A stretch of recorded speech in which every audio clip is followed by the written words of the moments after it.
January 6th, 2021, the deadly culmination of a years-long assault on our nation's institutions and a deliberate effort to erode faith in the democratic process.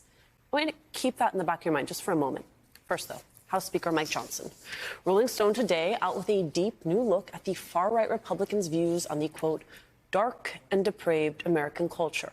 On a call back in November with the World Prayer Network, weeks before he was Speaker, Johnson insisted the United States faced a, quote, civilization moment. I want you to listen to just how carefully he answered this question. Do you have time to answer the question, say any more about the issue of this could be a time of judgment for America?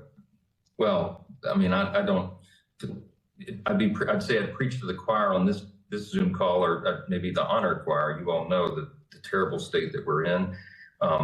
The faith in our institutions is as lowest it's ever been in the history of our nation.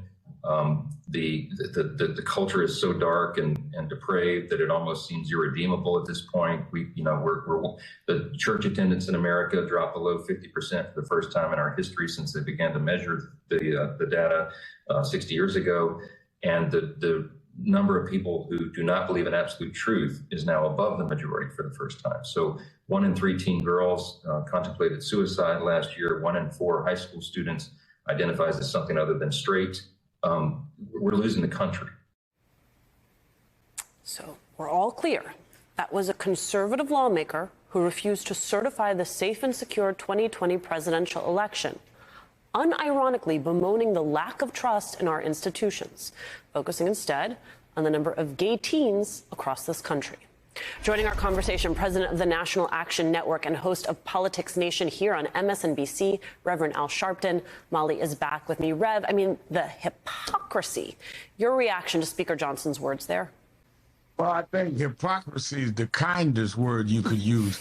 It's also a distortion of what he claims to be his religion. Because what happens to the part of in the Bible about love your neighbor? What happens to about dealing with those that are impoverished? So they selectively misquote parts of the Bible to distort some very conservative, right-wing, archaic politics.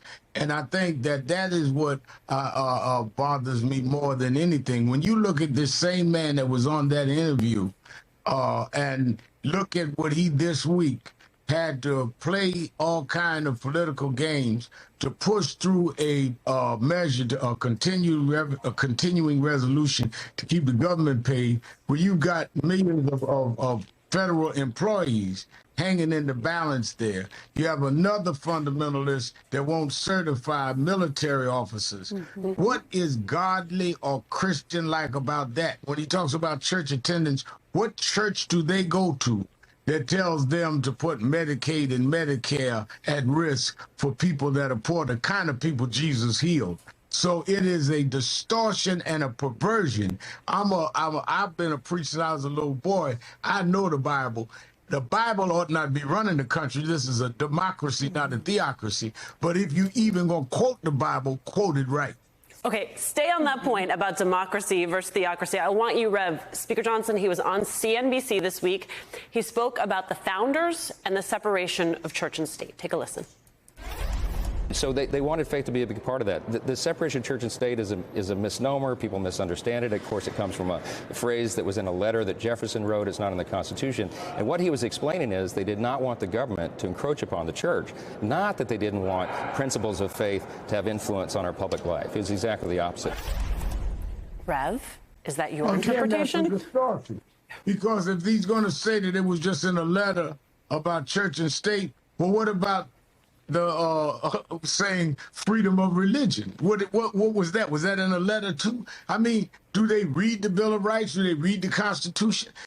This country was never built to be a theocracy, and it shouldn't. Because if somebody, I'm a religious Baptist, but if somebody of a different religion takes power, they can outlaw my religion or deal with people that don't believe in religion at all.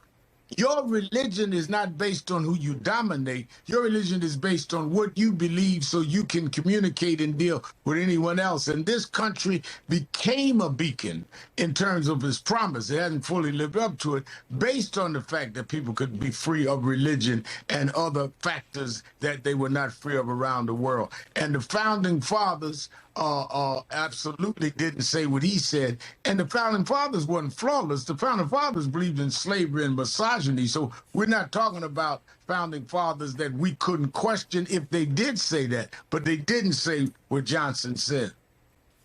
Can we just talk about the fact that this was their consensus candidate? But also because they were like, we've gone through a lot of options here, so I guess this is the best we've got. Well, it was week 3, and they needed someone that nobody was mad at, and they picked the guy who was in leadership who no one knew, and it turns out that guy is kind of a nut, right? He's anti-LGBTQ, he's anti-choice, he's anti-science, he's anti-intellect.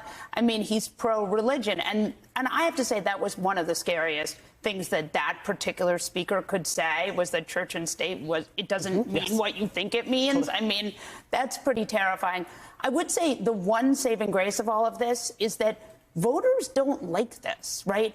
American women don't want to die for Mike Johnson's religious beliefs. They don't. They're not interested in that. And you see that again and again. You saw that in Kentucky with this off-year election. Voters don't like this. They don't like their votes being taken away, and they don't like having a sort of big brother figure telling them what they can and can't do.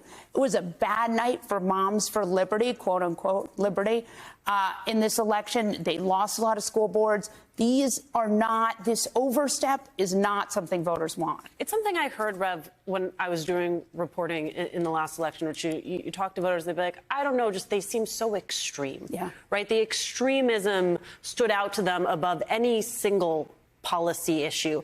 I would layer onto that just how nihilistic this all seems. Like, we can sit here and say the stakes are high, America's on the line, democracy's on the line, but that is because there is a glowing and positive vision of what America can and could be. That's not what he's serving up, Rev. He's serving up doom and gloom, and I don't think that motivates anyone. It doesn't motivate anyone, and in fact, it turns people off. You have a speaker now, and I hope people get this, that is third in line in terms of the presidential order, that is waiting to proclaim the wrath of God on all Americans that don't believe like him. That is scary, that he would be 2 steps away from being the one walking with with all of the armed services and all at his beck and call. And he's waiting on the wrath of God to come down on anyone that doesn't believe as he believes, lives as he believes. This is frightening. If that should make people come out and vote these people out of power, I don't know what will. These people are, in many ways, not only a distortion of religion, they're dangerous to this democracy. It's beyond democracy against them. It's dangerous what they are trying to preach. It is the kind of things that people have had to fight all over the world.